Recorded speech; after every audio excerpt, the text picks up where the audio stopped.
It takes maybe 2 hours. It's okay. Yeah.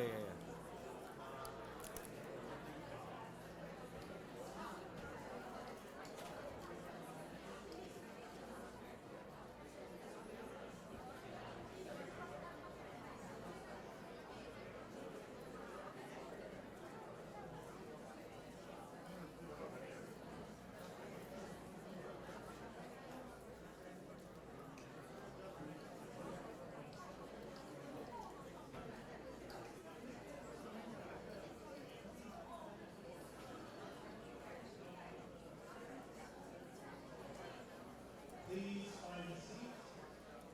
Remember to turn off your cell phone. Membership will be here very shortly. 도서관 제일 출연자. 대학원 금방으로 바로 주로 지금 뭐. 가장 아파트 그 민원도 못 키우고 뭐. 가만 이렇게 공부만 배우죠. 이제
Okay, so this morning I told you you have 30 minutes to question me. So now you go ahead. If you have a question, please come to the center aisle. And if you're the second person and you want to line up behind, you feel free to do that. We'll take the questions from here. And Mahamudra will translate the questions into Chinese so that everybody can understand. Unless the question is posed in Chinese, and then we'll have it translated into English. Thanks. Wonderful to finally meet you after so many years. My question is about mind. You spoke mind. And Mind, okay. You spoke this morning, mind is space. And I heard that. I didn't say mind is space, mind is like space. Mind is like space. Mm-hmm. And in my studies, I also kind of read and understand mind has a quality of knowing or knowingness. So I wondered if you might speak a bit about that quality as well. Okay, okay. 今天早上就说，心像虚空一样，但是心呢也有知悉的这一个特质，所以请我们解释一下这两者是什么关系。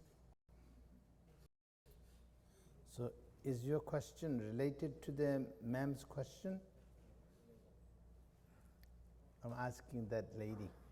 The lady, is your question related to her question, similar? No, different. Okay. So anybody who have a similar question about mind in the line here? No, no, no, no. Okay. Good, good. Yeah. Well, actually, mind is like space. If you wanted to find something that is similar kind of example. So, far as the vastness is concerned. But of course, mind is very vast, like a space. So there's so many aspects to it. There is a dualistic aspect to it. There's a non-dualistic aspect to it. So dualistic aspect of mind is what ma'am is asking. So knowing, thinking, somebody thinking about something, subject, object, and thinker, and to think about, and ability to think. And so all of this, that is cognizance aspect of mind. And so then there is a mind beyond that. It is ultimate of the mind, which is non-dualistic, and which have nothing to do with the subject and object. So therefore, it is like the Dharmakaya of the Buddha. That is the essence of the mind. So Buddha's mind is not thinking about what he is going to teach. So it is a manifestation of the Buddha. Teaching of Buddha is manifestation of the enlightenment, not a result of thought process of Prince Siddhartha. After his enlightenment, teaching just manifests. Relatively stopped manifesting after 45 years, then he entered into paranirvana, but ultimately Buddha can manifest forever. So Sambhogakaya aspect of Buddha's manifestation can manifest forever. And so that way, Buddha never, if we use an ordinary word, worldly word, ordinary terminology, Buddha never died. So his ultimate Dharmakaya remains forever. And we all thinking about immortality, and at least Buddha has to be immortal, isn't it? So that should be one of the countless qualities of the Buddha. So immortal. We all immortal. Our mind never dies. Only our body dies. So we all immortal. We should not make such a big deal about immortality. Because only our body dies. Our mind does not die. So I can tell you, I can give you a very clear example to convince you about this. When we are in 30s and 40s, in our age, 30s and 40s, we have something called midlife crisis. So that proves that our mind doesn't get old. So when you get older, like my age, or even go further, your body gets old and mind still always stay young. So that way it is self-explanatory that mind is very different from body. Body have all the limitation, mind does not have that limitation. Even our relative kind of mind, a worldly mind, unenlightened mind, dualistic mind, have less limitation than our body. Yes, our body have to reach you, and you come here, and I have to come down and shake each other by the hand. No, we call that handshake. Shake each other by the hand. Okay, so that is communication. But speech, I can talk. You sit way over there. You can hear me. You can understand me. I can understand you. So speech, less limitation. And mind have no limitation. But we cannot exercise that like our speech because of our ego, our ignorance, our dualistic habitual pattern, so we can't really communicate with the mind. Having said that, we find people here and there who claim themselves they read mind and they're clairvoyant and all of that. And I believe in the principle. But they really have to prove to me in a very, very, very substantial manner in order for me to believe it. But in the principle, I believe, of course. And why I have to be proven is because I am not clairvoyant. You know, I cannot read people's mind. Of course, I have been around people for a long time. I'm always talking to people, dealing with people. So when they say few words, then somehow I figure out what's in their mind. You know, that is just getting used to. You become somehow, how do you say, familiar, familiar. And most of the time, quite accurate. Sometimes I'm real dead wrong. So that way I don't rely on my clairvoyance of that type, clairvoyance of second kind, not the first kind, but second kind. So anyway, mind is more than just empty space. It is with clarity. But dualistic mind is what we have right now, and which is not it. There is much more to it than what we know as our mind. Okay? Yes, ma'am.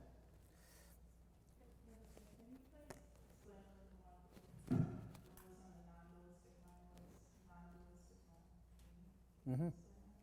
Okay, fine. Okay. Dualistic, non-dualistic mind. She wanted me to talk about dualistic mind and non-dualistic mind, right? Oh, very simple, I tell you.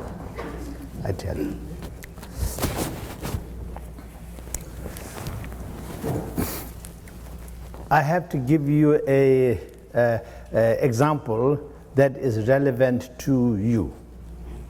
So you can say this is non-dualistic mind and this is dualistic mind. You should be able to identify. You don't have to wait until you reach some kind of become some Mahasiddha in order to become some enlightened person in order to say this is non-dualistic mind. Okay? So I'm talking in that level. Okay. So in that level, when somebody really says something that makes you really, really upset, then that word and that thought and that feeling and that upsetness all become one. Isn't it? Yeah, okay? So that is non-dualistic aspect of the mind for you. And then dualistic mind is, until now you you cannot say what is non-dualistic mind, and then you heard me, I'm talking, you're listening, so quite dualistic. So that is dualistic mind. Okay? All right?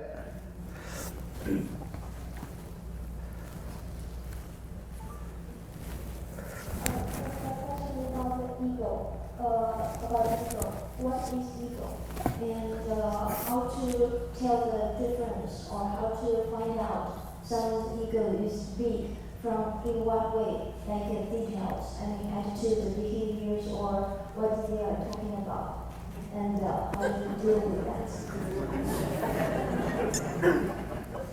Yes. Ego. Okay, you ask the person, how old are you? The person say, I am 35.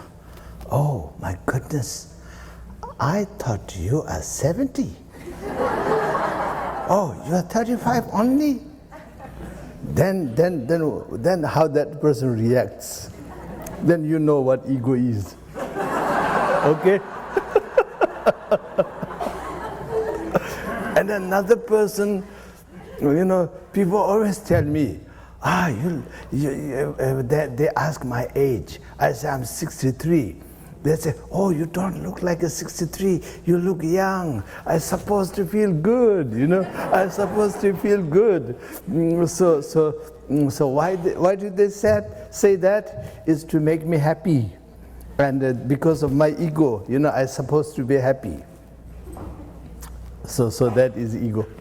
So you check out other people's ego or your own ego through hitting the most sensitive aspect of the person. Okay? Yeah. Then Yeah. Everybody have big ego. Don't worry. You don't have to find out, including yourself. Everyone have big ego. Yes. But ego and confidence sometimes get confused. Ego and self-esteem get confused. Self-esteem you must have. Confidence you must have. But ego you shouldn't have. Okay? Yeah. Okay. Rinpoche, thank you. So you talked about Mahamudra, everything and everyone, it has Mahamudra. And I teach yoga meditation, and mostly to people who are very new to spirituality or only dabble in spirituality. Is there an appropriate way to share with them that they are, that they have perfection as they are now?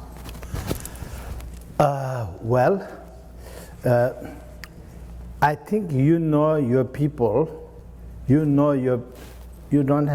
translating directly. Okay, good.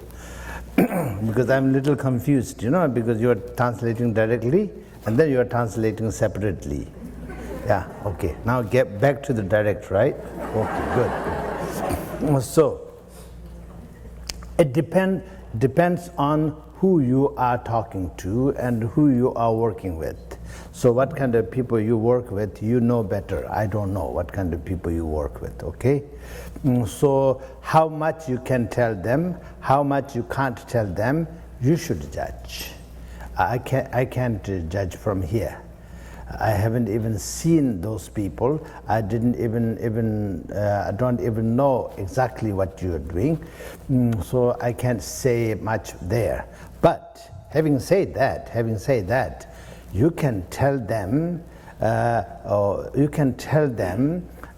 same thing, but in a different way. Different way by definition, talk with their language, the kind of language that they understand. Kind of words that make sense to them. So that way, your motivation should be to get the understanding, get the message across. So that message is the same. But some of them don't even know what is Buddha. So if you say you're future Buddha, for them, future Buddha means what? I will grow something on my head. They see always Buddha with, like this, and they don't know what is Buddha. So that way, you have to describe them with a language that they can understand. Okay? Yeah.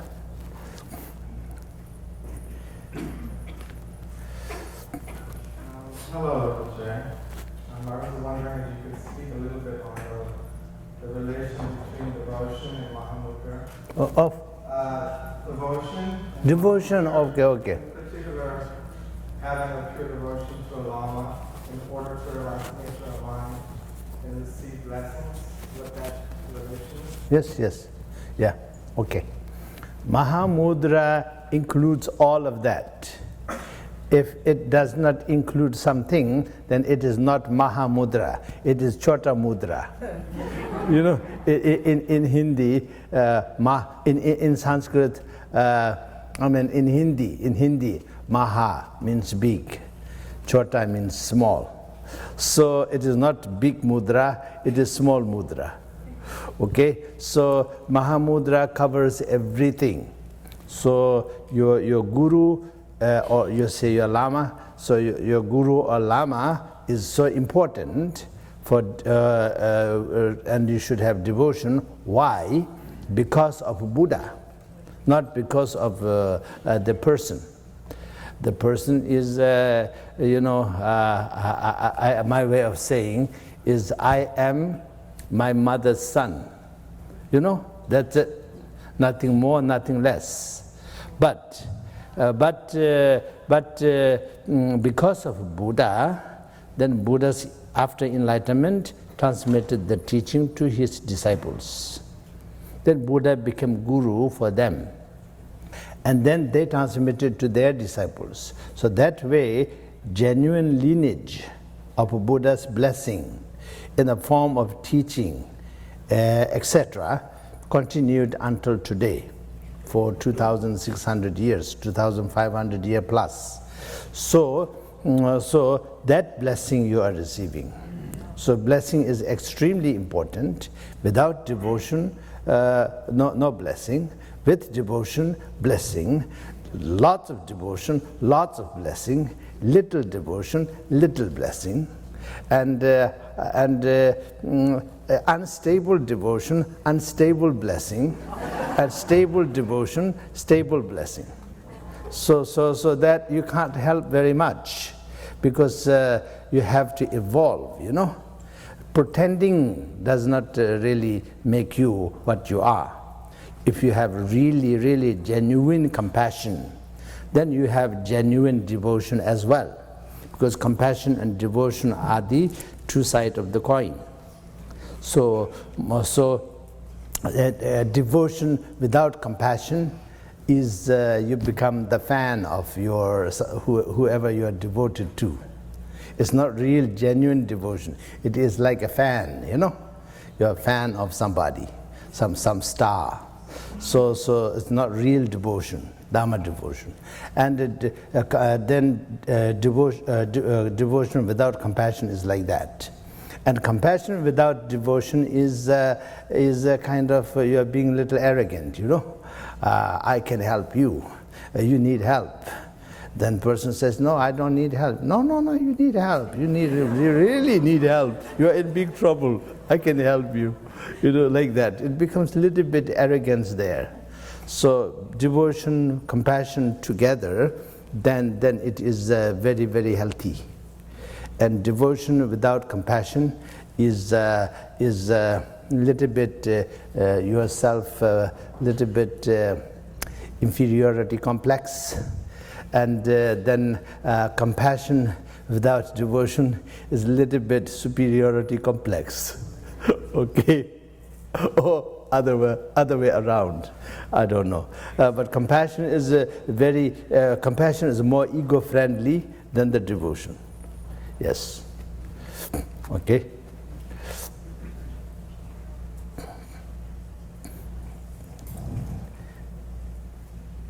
How do the Mahamudra teachings direct us to perceive when we're having difficulty resting in openness or natural mind due to ongoing sadness or worry? Okay.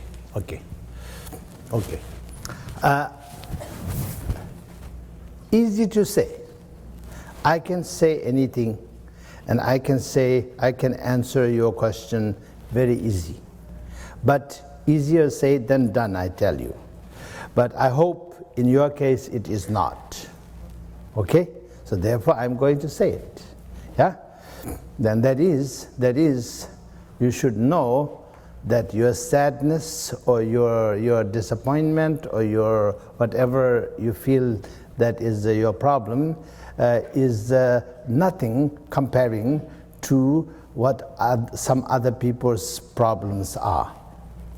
So I think you should be able to look at the perspective that you don't magnify yourself and your problem, and you don't micromise, micromise. you don't micromise other people and other people's problem. So that way you have good balance. So so like this blindfolded lady with the scale, So you should have this kind of equanimity and clearness, so that you don't look at your problem more than other people's problem.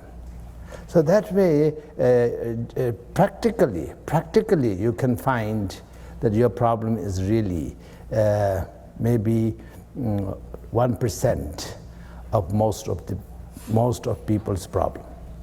Yes, yeah, it will help. But then, of course, above all, you need a good teacher. You should follow the proper instruction of Mahamudra practice according to the lineage. Then you will progress successfully. Okay? Yeah. Okay. Yeah.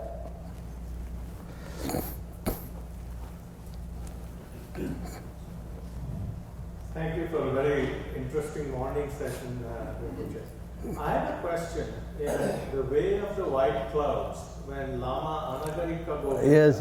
goes and meets with the hermit Lama of Lachen, it is very moving.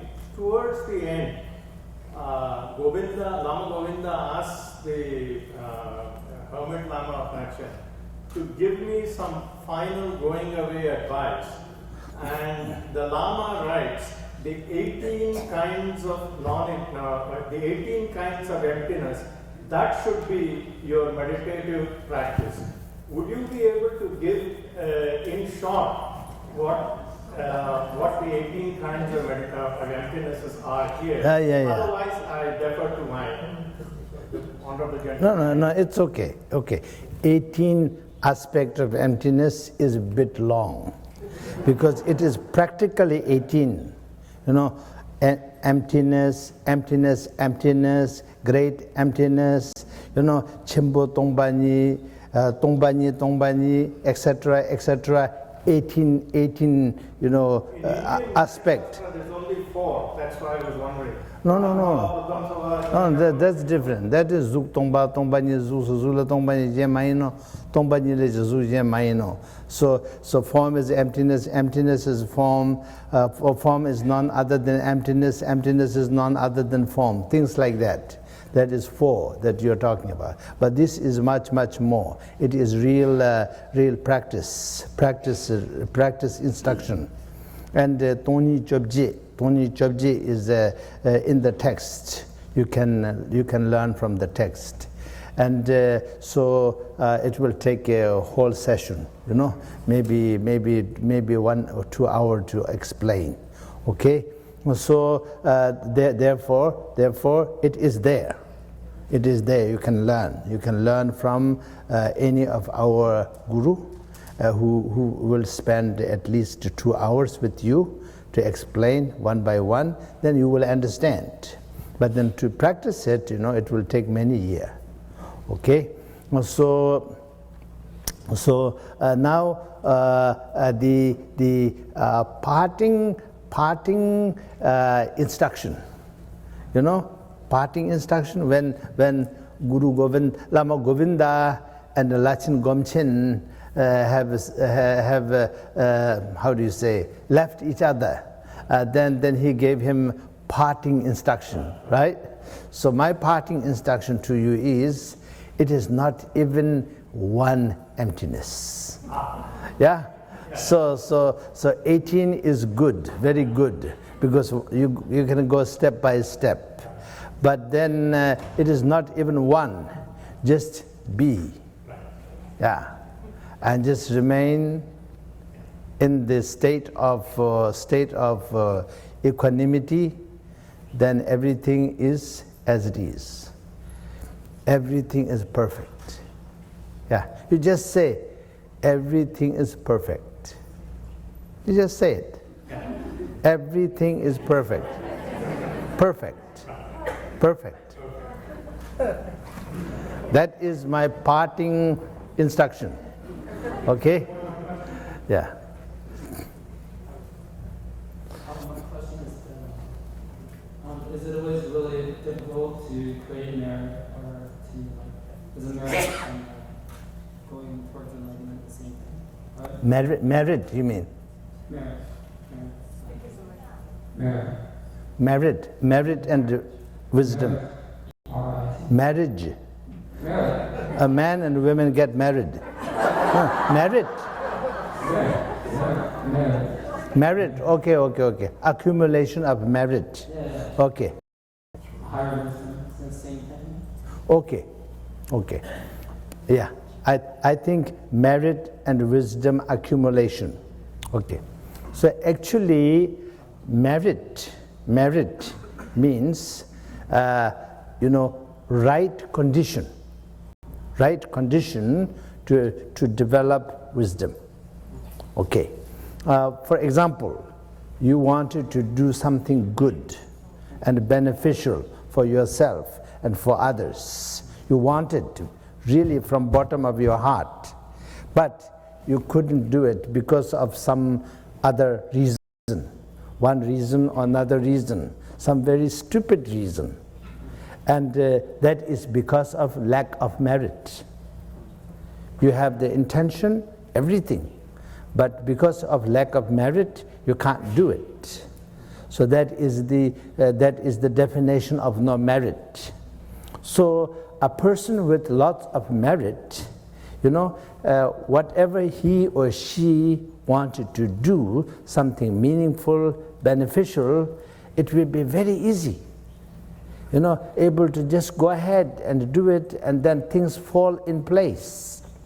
It is almost like the weather. There is after rain there is sun. After sun there is cloud. After cloud there is rain. After rain there is sun. Like that. Then whatever you planted going to grow very fast. So like that, if you have the merit, everything you do become so easy to succeed like that. If you don't have the merit, then whatever you do become difficult. When you need the cloud, there is sun. Wrong time. It's the same sun, it is the same rain, but wrong time. And so that way, it is very, very important to do meritorial things.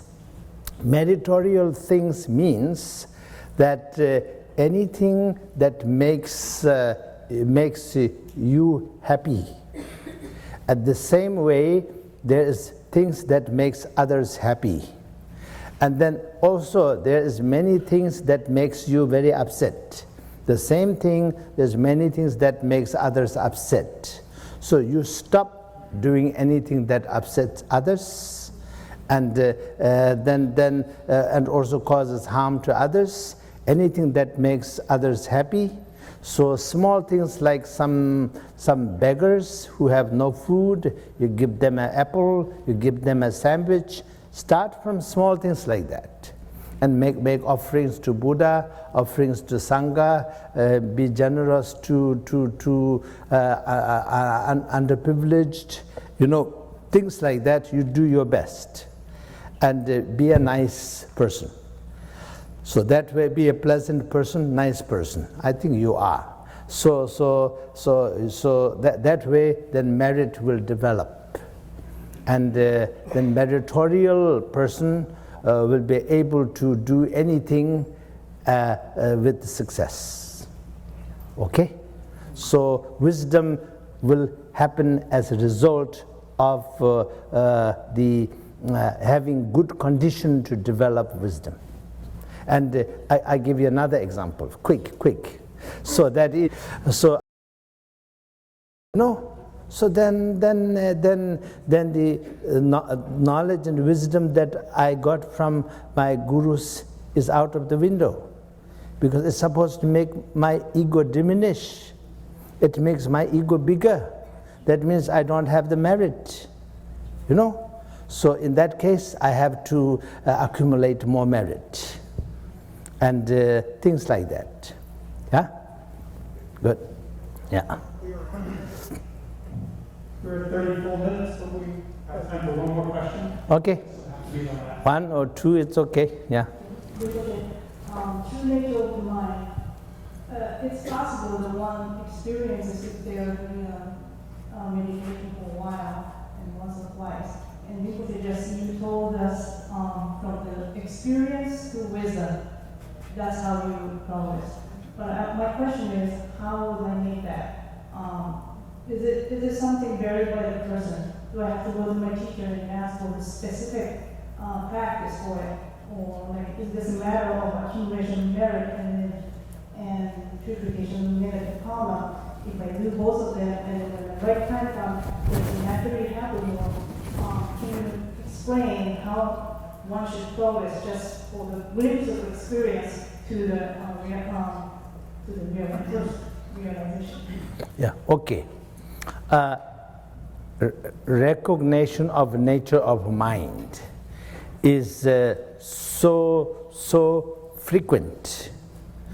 Therefore, we don't recognize it. So, our mind is our mind all the time. You know, is there any moment in your life when your mind is not your mind? You know, there is never a moment in your life when your mind is not your mind. Always your mind is your mind. But we don't recognize it because it's too close. It's like this fingertip, try to touch this fingertip, you know. How do you do that, you know? Very difficult, yeah? Even I touch a glass where I can see that finger reflection, then I'm not touching my fingertip, I'm touching the glass. So it's like try to touch this fingertip by this fingertip itself. It's like that. So that way it becomes very difficult because it is too close to us. So we always encounter our nature of mind all the time, every moment of our life, but we don't recognize it. And so only way to recognize it is not as a subject and object, just as a non-duality, non-dualistic experience. That way you recognize. And with the blessing of the Buddha, with the blessing of your Guru, with the people call it pointing out. I don't understand why they use that word. I will rather use pointing in. You know, so the nature of mind is your essence, which is essence within. Guru, your devotion, your motivation, compassion, all of that things will work. Some confirmation of this is it. But then, after that, you have to keep on practicing. You have to keep on practicing. And practicing long time in order to truly master it. So when you master it, then of course you become a great yogi. You know, in your case you are a lady, so you become a yogini. You know, so you become great yogini, and so that is the way.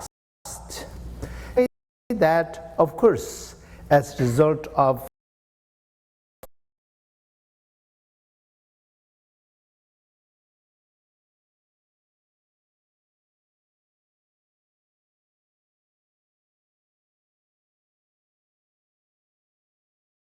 that way, I go with it.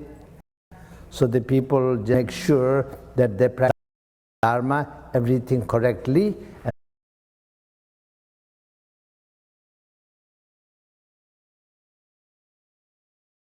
I guess, I'm using common sense. I guess to meditate.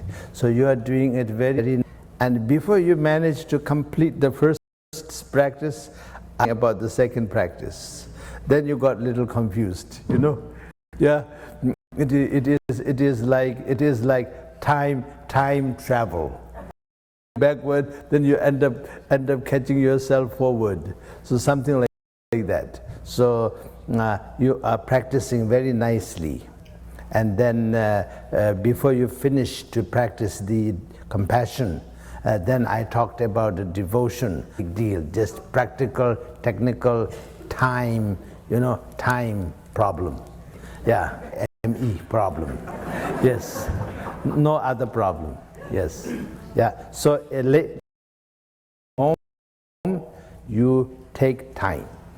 You do practice at least 15 minutes instead of 5 minutes, because for me, doing any meditation less than 15 minutes is sort of just for blessing's sake, because at least you should do 15 minutes of calm down practice.